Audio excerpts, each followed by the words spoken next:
Olá pessoal, tudo bem? Bem-vindos a mais uma das nossas aulas de ecologia, né? A gente tem tratado nas últimas aulas como o meio ambiente se organiza, né? Como ele é equilibrado para manter sempre a qualidade de vida dos seres vivos. Nós estudamos, né? Nesse primeiro momento aí da ecologia, nós estudamos as pirâmides ecológicas, né? Nós vimos como a matéria orgânica é produzida, como ela é utilizada, como é que é essa relação aí de utilização da matéria orgânica, né? A gente tem quem produz, a gente tem quem consuma, a gente tem aqueles que decompõem a matéria orgânica para ela ser devolvida para o ambiente, né? Depois nós estudamos os ciclos biogeoquímicos, né? A gente viu que os elementos químicos também passam pelos ecossistemas, eles são captados, aproveitados, utilizados pelos seres vivos e depois eles são devolvidos para a natureza para serem reaproveitados. Então na natureza nada se cria, né? Tudo se aproveita, tudo se recicla, e a gente viu também que é o homem que interfere nisso, né? Na questão do efeito estufa, no excesso de produção de gás carbônico, né? E também nas perfurações na camada de ozônio, né? Então essa relação do homem com o meio ambiente, ela tem sido bastante problemática nas últimas décadas, nos últimos tempos. Hoje, pessoal, a gente vai tratar de um assunto que são as relações ecológicas. Nenhum ser vivo na natureza, ou muito poucos deles, né, conseguem viver isoladamente. Nós sempre precisamos estar em contato com esses seres vivos. Então essas relações que acontecem, né, elas podem ser benéficas, né, ou em alguns casos elas podem ser negativas para alguns organismos, né? Mas normalmente essa interação, né, essa integração entre os seres vivos é que nos ajudam a sobreviver melhor. A gente sempre precisa de alguém e alguém sempre precisa da gente, né, para que nós possamos sobreviver com maior facilidade, ok? Então essa relação, essa interação, essa integração entre os organismos vivos, sejam eles quais forem, né, é o que nós conhecemos como relações ecológicas. E as relações ecológicas, pessoal, elas podem ser de vários tipos, né? Por exemplo, as relações ecológicas, elas podem ser intraespecíficas. Intra quer dizer dentro, específica espécie. Quando a relação acontece entre organismos da mesma espécie. É a nossa relação, por exemplo. Eu estou aqui dando aula para vocês, né? Nós somos da mesma espécie, então essa nossa relação é uma relação intraespecífica. Existem ainda as chamadas relações interespecíficas, quer dizer, entre espécies diferentes. Então quando você tem o seu cachorrinho na sua casa, por exemplo, vocês dois não são da mesma espécie, mas vocês têm um tipo de relação. Essa relação é chamada de relação interespecífica. Uma outra forma de relação ecológica são as chamadas relações harmônicas ou positivas, de harmonia, né? Nesse caso aí, quando as espécies se relacionam entre elas, não existe prejuízo para nenhuma das espécies envolvidas. Essa relação só leva a benefícios. As duas espécies, ou uma delas, acaba sendo beneficiada, mas não há prejuízo para outra espécie envolvida. Quando eu citei a relação do cachorro, né, quando você trata o seu cachorrinho com todo o amor, alimenta, cuida dele, né, dá os remédios, as vacinas, é uma relação positiva. Não existe prejuízo para espécies envolvidas. O outro tipo de relação, pessoal, são chamadas de relações desarmônicas ou negativas. Nesse tipo de relação, né, pelo menos uma das espécies, ou até as duas, podem ser prejudicadas. É o caso, por exemplo, nós somos carnívoros, nós nos alimentamos de carne, né? Então, os outros seres vivos que vão servir de alimento para a gente, o frango, o boi, o peixe, para eles não é uma relação positiva. Eles vão ser prejudicados, eles vão morrer para nos alimentar. Então esse tipo de relação é chamado de relação desarmônica ou negativa. Então essas 4 variedades aí, né, de relações ecológicas. Então o que são relações ecológicas, né? a interação de diversos organismos, né, que constituem uma comunidade biológica, são chamadas de relações ecológicas. E elas são classificadas, né, intraespecíficas, quando acontece dentro da mesma espécie, são organismos da mesma espécie. Relações interespecíficas são aquelas que acontecem entre espécies diferentes. As relações harmônicas ou positivas são aquelas que não envolvem prejuízo para ninguém, só benefício, né? E as relações desarmônicas são aquelas que envolvem prejuízo para uma das espécies, ou em alguns casos, para as duas espécies, ok?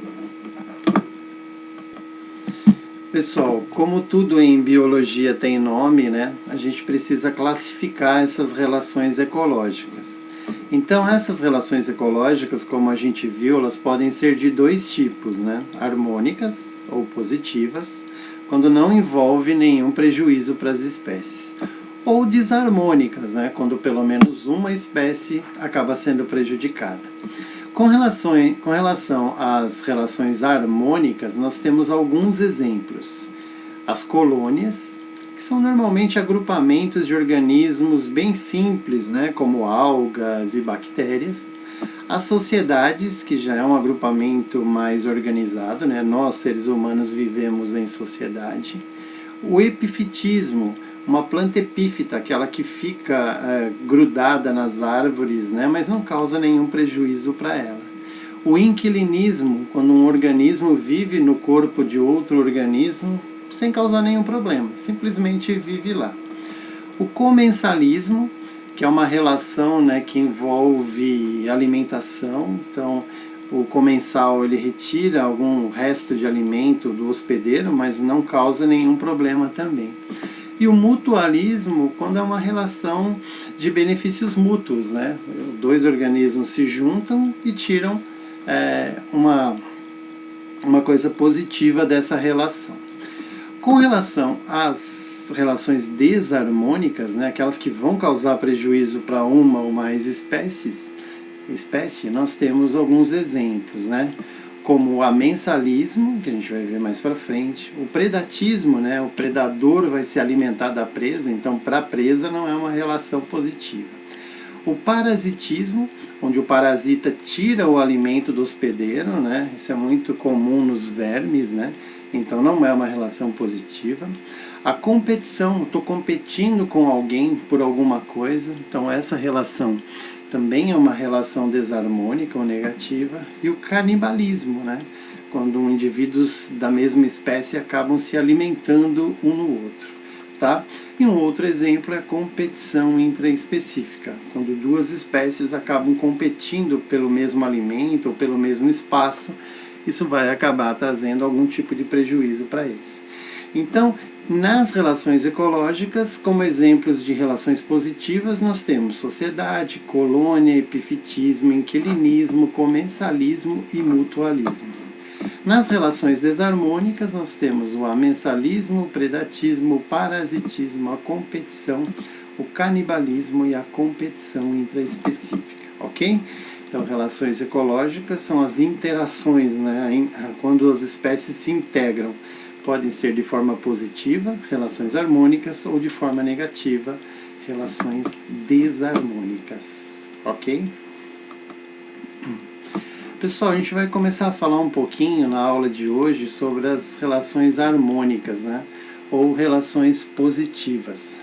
E a gente vai falar um pouquinho das colônias. Colônia, normalmente, pessoal, é um agrupamento de organismos sem muita infraestrutura, normalmente unicelulares, algas, bactérias.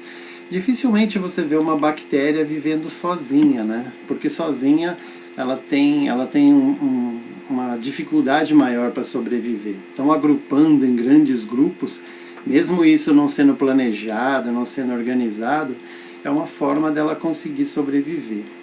No caso das sociedades, né, já é uma coisa mais organizada, principalmente entre os insetos sociais, né, a abelha, a formiga, o cupim, eles têm uma estrutura social muito bem organizada, né, que é considerada uma das mais perfeitas formas de organização da natureza.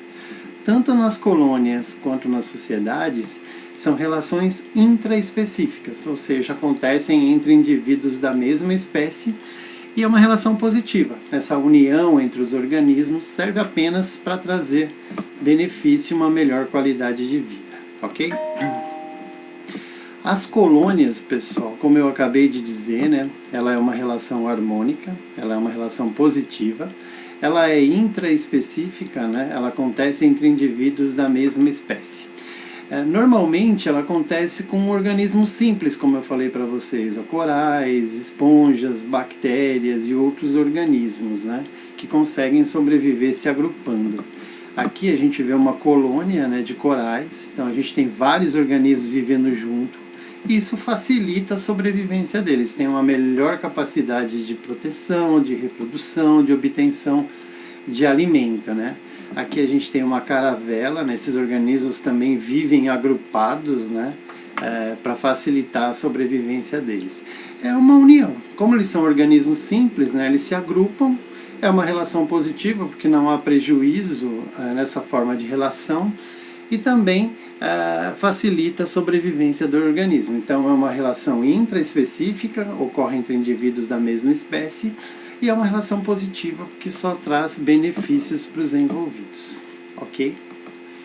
As sociedades, pessoal, elas são mais organizadas, né? São organismos que às vezes são separados anatomicamente, quer dizer, a forma do corpo é separada, né? A gente tem muito isso na nossa sociedade, né? A gente tem a pessoa que vai fazer o pão, o médico, o barbeiro, o dono do bar, enfim, cada um tem uma função diferente dentro da sociedade.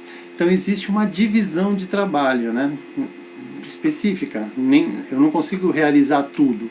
Então na sociedade a gente tem grupos de organismos que realizam essas funções separadamente, tá? É uma relação também intraespecífica, acontece entre indivíduos da mesma espécie, é uma relação positiva, né? Não há prejuízo para os envolvidos, né? A gente acaba se relacionando para melhorar a qualidade de vida, ok? Como eu falei para vocês, pessoal, o que há de mais organizado assim em matéria de sociedade são dos insetos sociais, como eu disse, abelhas, cupins, formigas. Eles são tão organizados que até a forma do corpo dos organismos que fazem parte da sociedade, ele é adaptado à função que ele vai realizar. Por exemplo, numa colmeia, né, na sociedade das abelhas, você tem 3 diferentes grupos dentro da mesma colmeia. A gente chama isso de castas, ó. Existem 3 castas, 3 grupos. A rainha, os zangões e as operárias. Normalmente, pessoal, só existe uma rainha fértil. Ela deposita mais ou menos 1000 ovos por dia para garantir a estrutura da colmeia, né? A única função dela é procriação, é a fecundação para produzir os óvulos para gerar novos descendentes. Normalmente é a maior dentro da colmeia. E quando ela vai ser substituída, a outra que vai se tornar rainha, ela é alimentada com geleia real. E aí essa rainha, né, essa abelha preparada para ser rainha na colmeia, ela vai ser alimentada pela geleia real. E aí ela vai ficar pronta para reprodução, né? Ela não vai se tornar uma abelha estéril, e sim uma abelha fértil. O zangão é o macho dentro da colmeia. A única função deles também é fecundar a rainha, né, para que ela passe pelo processo reprodutivo. E normalmente, né, depois de serem fecundadas, as rainhas eliminam o zangão que a fecundou. E as operárias são o pau para toda a obra dentro da colmeia. São menores que a rainha e o zangão e elas fazem tudo, né? Elas produzem o mel, elas produzem a cera, elas limpam a colmeia, elas coletam o pólen das flores, enfim, elas alimentam a rainha. Então, para vocês verem como essa sociedade é organizada, né, a estrutura dos organismos que formam essa sociedade, ela é diferente de acordo com a função que elas realizam. A rainha é maior, o zangão tem um tamanho intermediário e as operárias são as menores, com funções diferentes, né? A rainha é fértil, produz os óvulos para a reprodução, o zangão tem a função de fecundar a rainha, e as operárias são as que realizam os trabalhos todos, né? Quais funções, né? Produz o mel, a cera, a limpeza da colmeia, coletam o pólen, alimentam a rainha, alimentam os filhotes, enfim. É uma sociedade extremamente bem organizada, ok? Aqui a gente consegue ver, ó, olha o tamanho da rainha, né? Só tem uma dentro da colmeia, é a maior. O zangão tem um tamanho intermediário, né? E as abelhas operárias, elas têm um tamanho reduzido. Como elas não são alimentadas com geleia real, né? Elas acabam ficando de um tamanho menor. Enquanto uma abelha rainha tem uma vida de mais ou menos uns 4 anos, a abelha operária, mais ou menos umas 4 semanas, cerca de um mês de vida apenas. Ok? Bom, pessoal, a gente viu, né, que a colônia e sociedade é uma relação intraespecífica. Ela só acontece entre organismos da mesma espécie. Já o inquilinismo, ele também é uma relação positiva, né? Não há prejuízo para nenhum dos envolvidos, mas é uma relação interespecífica. Ó. Essas plantas aqui, ó, chamadas de epífitas, né? Ó, elas vivem nos troncos das árvores. Ó. Por que elas vivem lá no alto, né? Para ficar mais perto lá da luz do sol e facilitar a produção da fotossíntese. Para a planta, né? Para a árvore, faz a menor diferença se ela estiver lá. Mas a planta se beneficia dessa relação. Então ela é uma inquilina, ela vive no corpo das árvores e isso facilita a vida dela, mas não prejudica a planta a qual ela está se unindo. Então, quando um organismo usa a casa de outro, a gente poderia dizer assim, a gente chama isso de inquilinismo.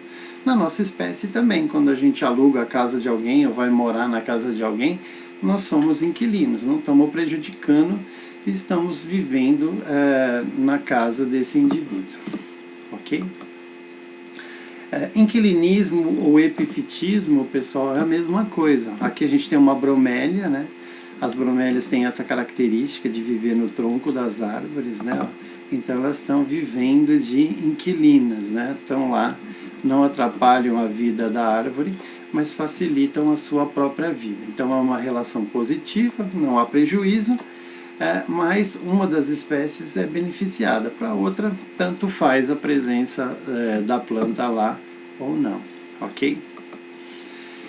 Um outro exemplo, pessoal, de relação ecológica é chamado de comensalismo. No caso do inquilinismo, não há uma relação alimentar. O inquilino não retira alimento do seu hospedeiro, então não está tirando nada da árvore, está produzindo o seu próprio alimento.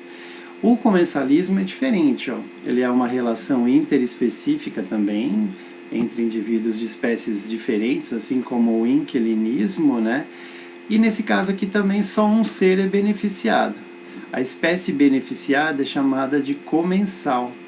E o indivíduo, o hospedeiro que ela utiliza, não tem nenhum tipo de prejuízo, né? Mas nesse caso aqui do comensalismo, o indivíduo comensal ele consegue utilizar restos de alimento ou proteção do indivíduo que ele está se associando. A gente vê isso claramente, pessoal. Vocês já devem ter visto isso aqui, essa imagem, né? Quando a gente trata de documentário marinho, né? Existem uns peixes, né? Que acabam se fixando, eles têm uma ventosa, né? E gruda nas costas do tubarão, às vezes na parte de baixo do corpo do tubarão, né? Esses peixes são chamados de rêmoras. E essas rêmoras, elas conseguem sobreviver, né? Tranquilamente. Para o tubarão, que é enorme, tanto faz a presença deles lá ou não. E aqui o que acontece? Quando o tubarão se alimenta, restos de alimento acabam vindo para cá e caem de bandeja na boca da rêmora. Então a rêmora, além de conseguir transporte, além de conseguir proteção, né, porque ninguém vai lá atrapalhar ela, porque ninguém quer se dar mal com o tubarão, ela ainda consegue restos de alimento. Vocês lembram do Procurando Nemo, né? O peixe palhaço? Ele também se esconde dentro de organismos marinhos chamados de anêmonas. anemonêmonas, lembra no filme? Essas anêmonas aqui nesses tentáculos, elas têm uma substância urticante, né, que queima. Então, como o peixe-palhaço é pequenininho, ele se esconde aqui dentro. Se algum predador vier e tocar aqui nesses tentáculos, ele vai acabar se queimando. Para a anêmona, tanto faz a presença do peixe-palhaço lá, mas para ele é uma proteção, então ele está saindo beneficiado, ok? Então, nesse caso aqui, ó, o indivíduo é um indivíduo comensal, e ele ainda aproveita os restos de alimento da anêmona, assim como a rêmora aproveita os restos de alimento do tubarão. Então, é uma relação ecológica, lembra? Os dois são muito parecidos, né? O inquilinismo não há a relação alimentar, o inquilino não tira alimento do hospedeiro. No caso do comensalismo, o indivíduo comensal, aquele que aproveita da situação, ele retira restos de alimento, mas ele não prejudica o funcionamento nem a vida do hospedeiro, tá bom? É um método de relação ecológica também. Uma outra forma de relação ecológica, pessoal, a gente chama de mutualismo. Mútuo, né? É um benefício mútuo. Ambas as espécies envolvidas acabam de alguma forma tirando um benefício da situação. Pode ser uma relação duradoura, né, para sempre, ou pode ser uma relação temporária. Eles se unem por um período, depois eles se separam e cada um segue o seu caminho. Então, mutualismo é uma relação de benefícios mútuos. As duas espécies acabam sendo beneficiadas. Existem dois tipos de mutualismo, né? O mutualismo obrigatório ou o mutualismo não obrigatório ou facultativo. Aqui a gente tem um exemplo muito clássico, né? Dos líquens. Vocês já devem ter visto na casca das árvores, né? Esse indivíduo aqui, ó. Esse indivíduo se chama líquen. Líquen é uma associação, uma união, né, entre algas e fungos, ó. Se a gente puder aqui dar uma olhadinha, ó, olha aqui, ó. Internamente, ó, esse organismo é assim, ó. Você tem aqui dentro os fungos, né? E aqui no meio as algas. Como as algas fazem fotossíntese, elas produzem a fotossíntese e o fungo aproveita essa matéria orgânica na sua alimentação. Então a alga está o beneficiando. O fungo, ó, fornece a proteção e a umidade necessária para a alga poder utilizar essa umidade e se proteger também. Então, os dois estão tendo benefícios nessa relação, tá? Mas eles não conseguem viver separados. Nesse caso aqui, ó, o mutualismo ele é obrigatório. O líquen, eu não posso tirar a alga de lá, nem o fungo de lá, porque senão eles vão acabar morrendo. Então, nesse caso aqui, é um mutualismo chamado de mutualismo obrigatório. Então, o que é um líquen? É a união de algas e fungos. Mas elas estão tão juntas que elas acabam formando um mutualismo obrigatório, em que não dá para separar os dois, senão eles vão acabar morrendo. Ok? Mas é de benefícios mútuos. A alga fornece o material da fotossíntese que ela faz e o fungo devolve para a alga a umidade e a proteção que ela precisa. O outro tipo de mutualismo também é chamado de protocooperação, tá, pessoal? É o mutualismo facultativo ou não obrigatório. Nesse caso, as duas espécies passam um tempo juntas, mas depois elas podem se separar, não tem problema nenhum, ok? Aqui a gente está vendo um exemplo, né, do pássaro palito e do crocodilo. Deixa eu aumentar aqui para vocês, ó. Os crocodilos, numa certa parte do ano, né, eles hibernam. E eles hibernam dessa forma aqui, com a boca aberta, né? E o pássaro palito, por ser pequeno, ele vem aqui e se alimenta, né, de pequenos micro-organismos que tem aqui, restos de alimento que tem aqui dentro da boca do crocodilo. Então, por incrível que pareça, é uma relação de benefícios mútuos, né? Por quê? O pássaro palito, ele consegue alimento aqui na boca do jacaré. E o jacaré tem a sua boca limpa, né? O pássaro faz a higienização limpa, né? Deixa limpinho a boca do crocodilo. O problema é sair na hora certa, né? Quando ele sair da hibernação. Não pode ficar lá não, que senão vai virar churrasquinho do crocodilo. E como a gente viu, né? Esse aqui do peixe palhaço também, né? Ele não vive necessariamente lá com a anêmona, né? Eles só se beneficiam ali durante um período e depois eles podem se separar. Tá? Nesses dois casos aqui do pássaro palito e do peixe palhaço, é um mutualismo facultativo, não obrigatório. Eles ficam um tempo, né, integrados, ali juntos, se beneficiando, e depois eles podem se separar e cada um seguir o seu caminho normalmente. Ok? Então, pessoal, nós vimos aqui nessa aula de hoje alguns exemplos de relações ecológicas importantes, né? As colônias, que é sempre, todas elas, relações harmônicas, positivas, tá? As colônias, que são agrupamentos de organismos simples, né, como bactérias, que só se unem para conseguirem sobreviver melhor. As sociedades, que são muito bem organizadas, né, no caso das abelhas, até o corpo é modificado de acordo com a função que ela executa dentro da colmeia. Ok? Isso é muito importante. Nós vimos um inquilinismo, né, onde alguém vive no corpo de outro organismo, né, mas não tira nenhum, não causa nenhum prejuízo para aquela espécie. Nós vimos também o comensalismo, né, que é uma relação positiva também, onde os organismos aí sim aproveitam a sobra do alimento do indivíduo que eles estão se hospedando. E nós vimos um mutualismo, que aí sim é uma relação de benefícios mútuos. Obrigatório é quando os organismos não conseguem viver separados, né, tem que viver juntos, que é o caso do líquen, o fungo e a alga. E no caso dos não obrigatórios ou facultativos, né, que são aqueles em que eles passam um período juntos, se beneficiam juntos, mas podem se separar e viver tranquilos. Ok?